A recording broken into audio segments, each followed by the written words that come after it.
વાવ થરાદ અને સુઈગામ તાલુકાના ખેડૂતોના પડતર પ્રશ્નોને લઈને આજે ભારતીય કિસાન સંઘ દ્વારા થરાદ જિલ્લા કલેક્ટરને આવેદનપત્ર પાઠવવામાં આવ્યું હતું।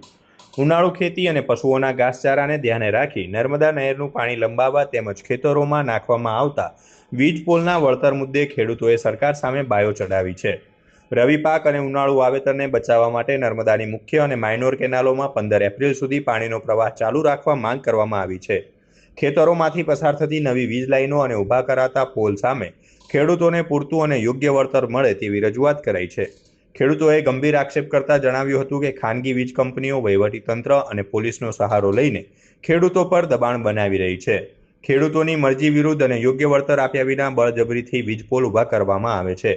જો ખેડૂતોને ન્યાય નહીં મળે અને વળતર નહીં અપાય તો આગામી સમયમાં ગાંધી ચિંધ્યા માર્ગે આંદોલન કરવાની ચીમકી પણ ઉચ્ચારવામાં આવી છે।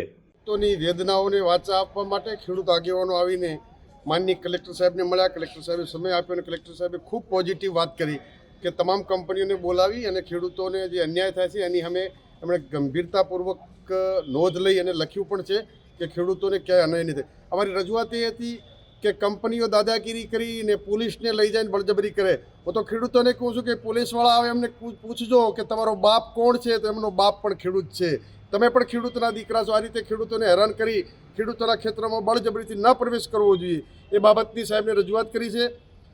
કાં તો અમારા બધા કંજીપીના આગળને રજૂઆત કરી કે તમે જ્યારે મોબાઈલના ટાવરો ઊભા કરો છો દર મહિને ભાડું આપો છો, તો ખેડૂતના ખેતરમાં ટાવરો ઊભા કરો છો તો દર મહિને ભાડું આપો। ખેડૂતો જોડે કેમ મજાક મસ્કરી કરો? નહીંતર કોઈ પણ ખેડૂતના ખેતરમાં પોલ ઊભો કરો તો 50 લાખથી કરોડ સુધીનું વળતર આપો, એના સિવાય કોઈના પણ ખેડૂતના ખેતરમાં પ્રવેશ કરવો નહીં। પણ કેનાલ બાબતે કેનાલ બાબતે અગાઉ પણ મેં રાજ્યના મુખ્યમંત્રી માનનીય આ વિસ્તારના અધ્યક્ષ અને મંત્રી સ્વરૂપજીને લેટર લખ્યો છે। 30/4 સુધી પાણી ચાલુ રાખવા માટેની વાત કરી છે ને એ બાબતે આજે કલેક્ટર સાહેબે બહુ પોઝિટિવ કીધું છે ક્યાં સુધી ચાલુ રાખવું હું સરકારમાં વાત કરું છું।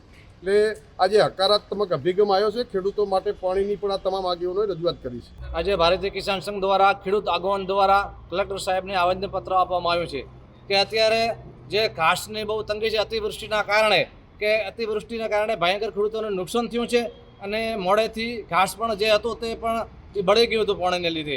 એટલે અત્યારે અમે 30/4 સુધી ખેડૂત દ્વારા માગણી કરીએ છીએ કે 30/4 સુધી ખેડૂતોને તમે પાણી આપો, વાલા દવલી નીતિ કર્યા વગર, કિનાકોરી કર્યા વગર કે આ આગેવાન આવે ચાલુ કરાવે છે, આ આગેવાન આવે ચાલુ કરાવે છે, માત્ર ને માત્ર ખેડૂતો માટે।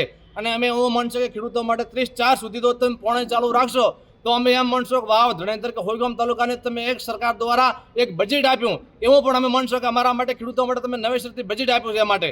અને જે ધોવાણ માટે જમીન સુધારણાની જે વાત હોય એ અમુક ખેડૂતોને પૈસા મળે છે, અમુકને વાલાદવલી કોઈ રાજકીય રીતે હોય તો ભલે, વીસીની ભૂલ હોય તો ભલે, કોઈ સરપંચોની વાલાદવલી નીતિ હોય તો ભલે, તો બધા ખેડૂતોને ધોવાણ કે જમીન સુધારણાના પૈસા મળેલ નથી।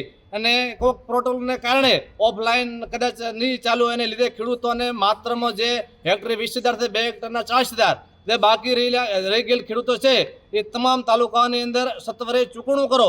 અને અમે ફરીથી પણ સરકાર સાથે રિક્વેસ્ટ કરીએ છીએ કે 30/4 સુધી ખેડૂતો માટે પાણી ચાલુ રાખો, નહીંતર ગાંધીજીના માર્ગે અમારે આંદોલન ન કરવું પડે એ પણ તમે ધ્યાન રાખજો। જય જવાન જય કિસાન। હાલ પાણી ચાલુ છે? હાલ પાણી ચાલુ છે।